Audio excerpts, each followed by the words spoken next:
죠?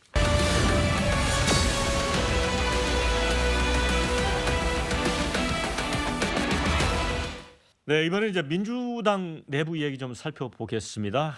김은경 혁신위원회가 이제 3차 혁신안을 내놨습니다. 크게 세 가지입니다. 대의원제가 좀 무력화된 측면이 있고 권리당원은 권한이 강화됐습니다. 또 현역 국회의원은 평가 강화. 그러니까 이제 물갈이를 많이 좀 염두에 두는 것 같습니다.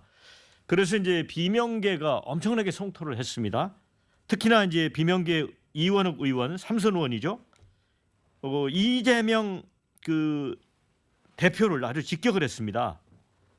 기득권을 가장 많이 가진 사람이 혁신 대상이 돼야 되는데 지자체장 2번 하고 또 경기도지사 이어 대선 후보 된 분이 연고도 없이 전직 당 대표 지역구인 인천으로가 국회의원이 되셨다. 무려 선출직만 네 번이다. 용태를 결단하겠네 이렇게 몰아붙였는데 아니 김한규 의원님 이래도 됩니까? 뭐 이원욱 의원님의 발언에 대해서요.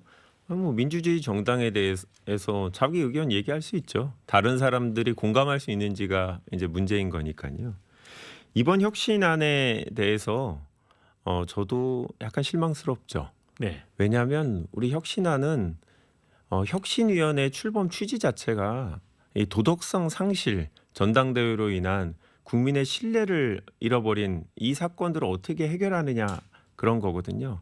사실 전당대회 말하기 되게 창피한 일이죠.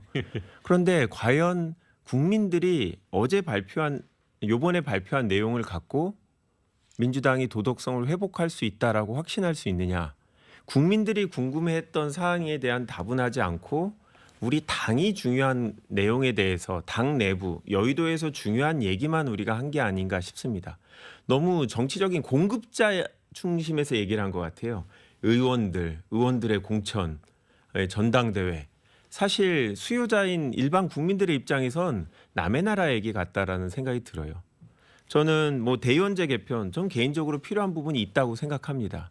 하지만 필요한 얘기보다 더 중요한 얘기를 하지 않고 말이 되고 상식적인 얘기를 한다고 해서 과연 국민들이 민주당이 바뀌는 혁신이 되는 도덕성을 회복할 수 있는 이런 제안을 했나라는 아쉬움이 있고요. 하지만 제안된 부분에 대해서는 분명히 의미 있는 내용도 있기 때문에 당 내부에서 논의를 하고 그동안 애써 혁신위원회를 만들어서 시간과 인력을 투입을 했는데 조금이라도 성과를 내기 위해서 후속 논의 절차 거칠 예정입니다.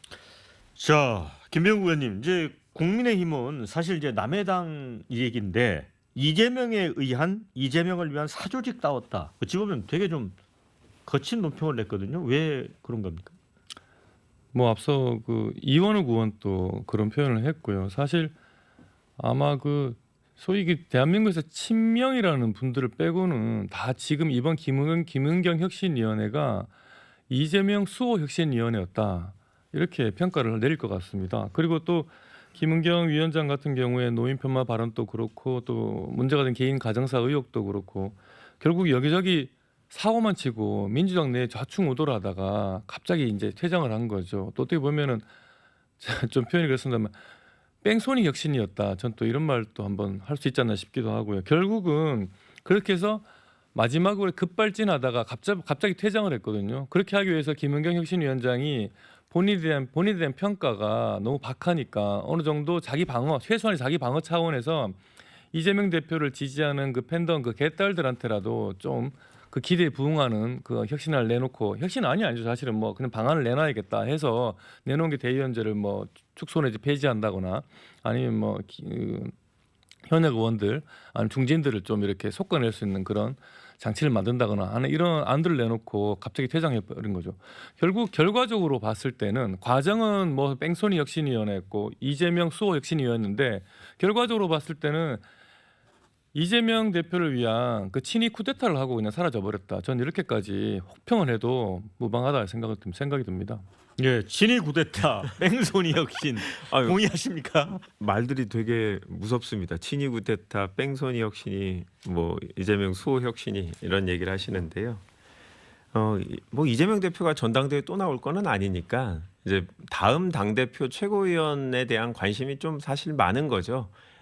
민주당 의원들 중에서도 다음에 본인이 출마하겠다라는 분들이 있어서 사람마다 다르죠. 어떤 분들은 일반 국민들한테 인기가 있는 분이 있고 당원들 그중에서도 열성 당원들한테 인기 있는 분들이 있으니까 분명히 이해관계에 따라서 본인들의 입장이 좀 다른 상황인데요.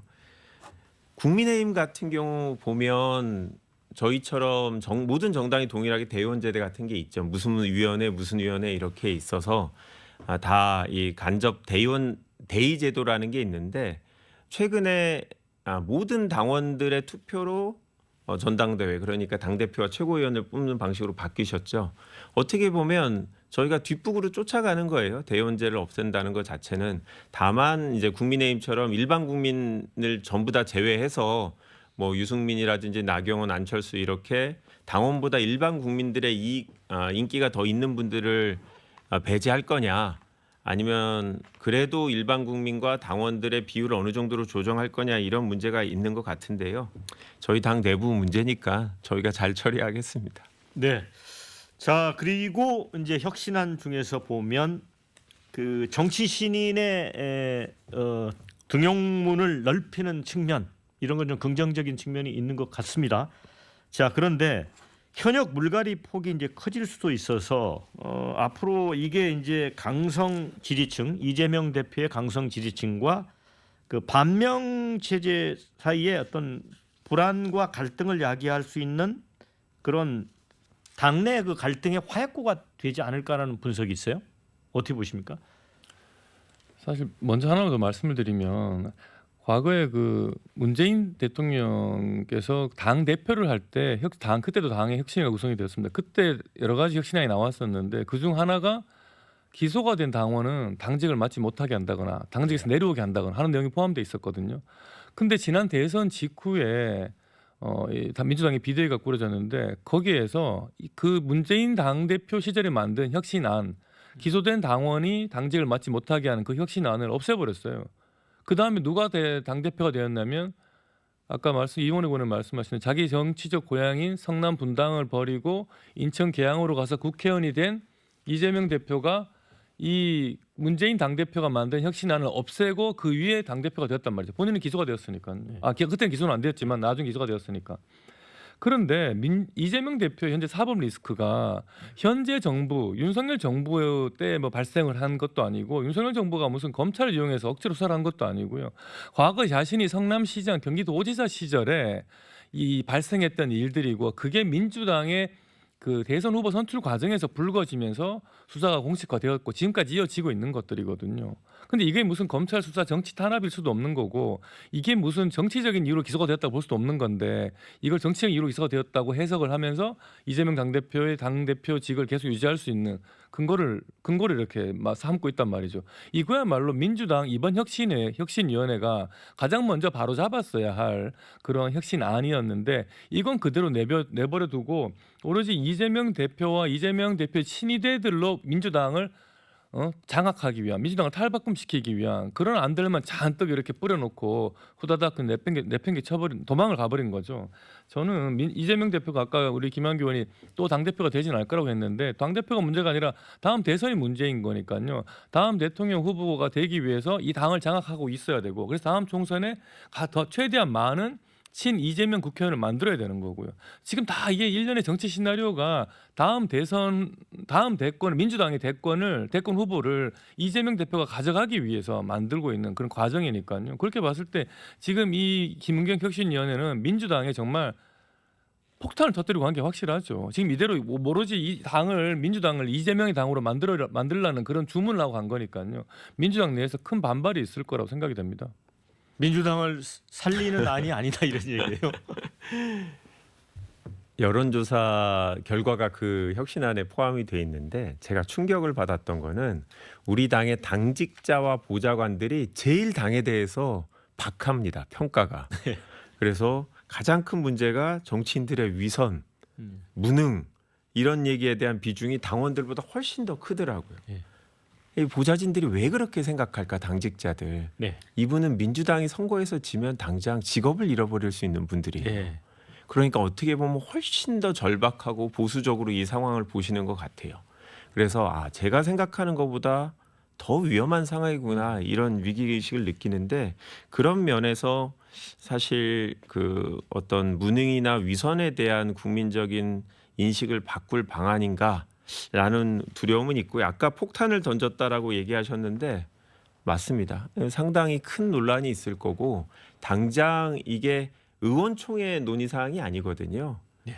다른 당의 대의기구들을 통과해야 되는데 의원들이 논의하면 되냐라는 것도 좀 싸우고 있습니다. 사실 당사자들인데 그런데 어려움이 있지만 원래 당이라는 게 본인과 같은 생각을 갖는 사람들 이런 사람들을 더 확대하기 위한 당 내부의 갈등이라는 건 당연히 있는 거고요.